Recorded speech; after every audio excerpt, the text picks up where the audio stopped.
Leitura da Bíblia Nova Tradução na linguagem de hoje. Mateus capítulo 26. Quando Jesus acabou de ensinar essas coisas, disse aos discípulos: Vocês sabem que daqui a 2 dias vai ser comemorada a festa da Páscoa, e o Filho do Homem será entregue para ser crucificado. Os chefes dos sacerdotes e os líderes judeus se reuniram no palácio de Caifás, o grande sacerdote, e fizeram um plano para prender Jesus em segredo e matá-lo. Eles diziam: Não vamos fazer isso durante a festa para não haver uma revolta no meio do povo. Jesus estava no povoado de Betânia, sentado à mesa na casa de Simão, o leproso. Então uma mulher chegou perto de Jesus com um frasco feito de alabastro, cheio de um perfume muito caro, e derramou perfume na cabeça dele. Ao verem aquilo, os discípulos ficaram zangados e disseram: Que desperdício! Esse perfume poderia ter sido vendido por uma fortuna, e o dinheiro dado aos pobres. Mas Jesus, sabendo o que eles diziam, disse: Por que vocês estão aborrecendo esta mulher? Ela fez para mim uma coisa muito boa. Pois os pobres estarão sempre com vocês, mas eu não. O que ela fez foi perfumar o meu corpo para o meu sepultamento. Eu afirmo a vocês que isto é verdade. Em qualquer lugar do mundo onde o evangelho for anunciado, será contado o que ela fez e ela será lembrada. Então um dos 12 discípulos, chamado Judas Iscariotes, foi falar com os chefes dos sacerdotes. Ele disse: Quanto vocês me pagam para eu lhes entregar Jesus?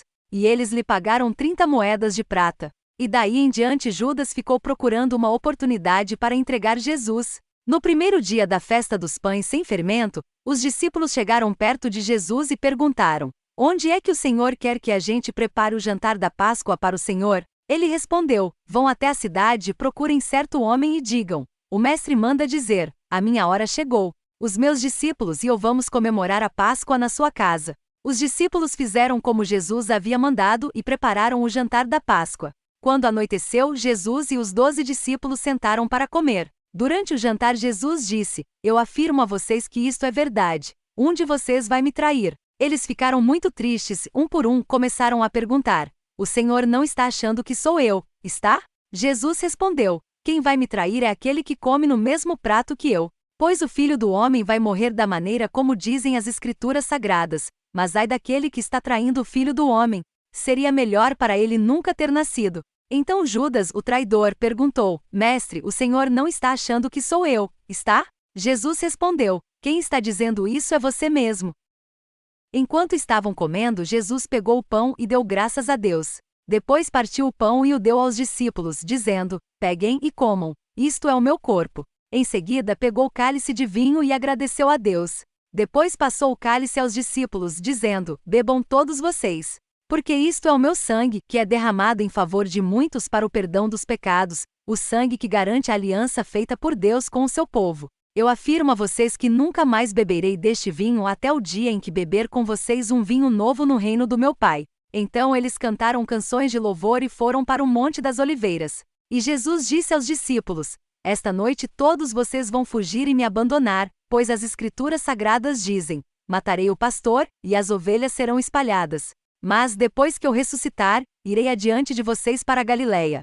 Então Pedro disse a Jesus: Eu nunca abandonarei o Senhor, mesmo que todos o abandonem. Mas Jesus lhe disse: Eu afirmo a você que isto é verdade. Nesta mesma noite, antes que o galo cante, você dirá 3 vezes que não me conhece. Pedro respondeu: Eu nunca vou dizer que não o conheço, mesmo que eu tenha de morrer com o Senhor. E todos os outros discípulos disseram a mesma coisa. Jesus foi com os discípulos para um lugar chamado Getsêmani e lhes disse: Sentem-se aqui, enquanto eu vou ali orar. Então Jesus foi, levando consigo Pedro e os 2 filhos de Zebedeu. Aí ele começou a sentir uma grande tristeza e aflição.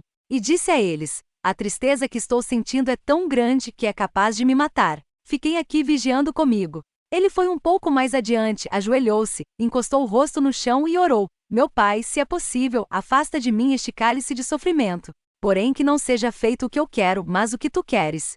Depois voltou e encontrou os 3 discípulos dormindo. Então disse a Pedro: Será que vocês não podem vigiar comigo nem uma hora? Vigiem e orem para que não sejam tentados.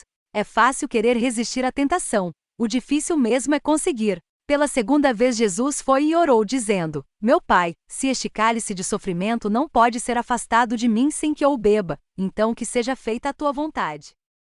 Ele voltou de novo e encontrou os discípulos dormindo. Eles estavam com sono e não conseguiam ficar com os olhos abertos. Jesus tornou a sair de perto deles e orou pela terceira vez, dizendo as mesmas palavras. Então voltou até onde os discípulos estavam e perguntou: Vocês ainda estão dormindo e descansando?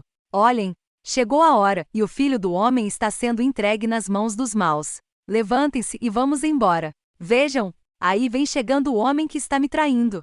Jesus ainda estava falando quando chegou Judas, um dos 12 discípulos. Vinha com ele uma grande multidão armada com espadas e porretes, que tinha sido mandada pelos chefes dos sacerdotes e pelos líderes judeus. O traidor tinha combinado com eles um sinal. Ele tinha dito: prendam um homem que eu beijar, pois é ele. Judas foi até perto de Jesus e disse: Mestre, que a paz esteja com o Senhor. E o beijou. Jesus respondeu: Amigo, o que você vai fazer, faça agora. Então eles chegaram, prenderam Jesus e o amarraram. Mas um dos que estavam ali com Jesus tirou a espada, atacou um empregado do grande sacerdote e cortou uma orelha dele. Aí Jesus disse: Guarde a sua espada, pois quem usa uma espada será morto por uma espada. Você não sabe que se eu pedisse ajuda ao meu Pai, ele me mandaria agora mesmo 12 exércitos de anjos? Mas nesse caso, como poderia se cumprir aquilo que as Escrituras Sagradas dizem que é preciso acontecer? Depois Jesus disse para aquela gente: Vocês vêm com espadas e porretes para me prender como se eu fosse um bandido? Eu estava todos os dias ensinando no pátio do templo, e vocês não me prenderam. Mas tudo isso está acontecendo para se cumprir o que os profetas escreveram nas Escrituras Sagradas. Então todos os discípulos abandonaram Jesus e fugiram. Os homens que prenderam Jesus o levaram até a casa do grande sacerdote Caifás, onde estavam reunidos alguns mestres da lei e alguns líderes judeus. Pedro seguiu Jesus de longe até o pátio da casa do grande sacerdote. Entrou e sentou-se com os guardas para ver como aquilo ia terminar. Os chefes dos sacerdotes e todo o conselho superior estavam procurando alguma acusação falsa contra Jesus a fim de o condenar à morte. Mas não puderam encontrar nada contra ele, embora muitos se levantassem para dizer mentiras a respeito dele. Afinal, 2 homens se apresentaram e disseram: Este homem afirmou: Eu posso destruir o templo de Deus e construí-lo de novo em 3 dias. Aí o grande sacerdote se levantou e perguntou a Jesus: Você não vai se defender desta acusação? Mas Jesus ficou calado. Então o grande sacerdote tornou a perguntar: Em nome do Deus vivo, eu exijo que você diga para nós: Você é o Messias, o Filho de Deus? Jesus respondeu: Quem está dizendo isso é o Senhor. Mas eu afirmo a vocês que de agora em diante vocês verão o Filho do Homem sentado do lado direito do Deus Todo-Poderoso e descendo nas nuvens do céu. Aí o grande sacerdote rasgou as suas próprias roupas e disse: Ele blasfemou. Não precisamos mais de testemunhas. Vocês ouviram agora mesmo esta blasfêmia contra Deus. Então, o que resolvem? Eles responderam: Ele é culpado e deve morrer. Em seguida cuspiram no rosto de Jesus e deram bofetadas nele. E os que batiam nele diziam: Ei, Messias, adivinhe para nós quem foi que bateu em você. Pedro estava sentado lá fora no pátio, quando uma das empregadas chegou perto dele e disse: Você também estava com Jesus da Galileia. Mas ele negou diante de todos, dizendo: Eu não sei do que é que você está falando. Depois foi para a entrada do pátio. Outra empregada ouviu e disse às pessoas que estavam ali: Ele estava com Jesus de Nazaré. Pedro negou outra vez, respondendo: Juro que não conheço esse homem. Pouco depois, os que estavam ali chegaram perto de Pedro e disseram: O seu modo de falar mostra que, de fato, você também é um deles. Então Pedro disse: Juro que não conheço esse homem. Que Deus me castigue se não estou dizendo a verdade. Naquele instante o galo cantou. E Pedro lembrou que Jesus lhe tinha dito: Antes que o galo cante, você dirá 3 vezes que não me conhece. Então Pedro saiu dali e chorou amargamente. Se você gostou, deixe aqui abaixo o seu comentário. Não se esqueça de deixar também o seu like e se inscreva no canal. Assim você estará contribuindo com o crescimento do reino de Deus e também mais pessoas serão alcançadas. Deus abençoe sua vida em nome de Jesus.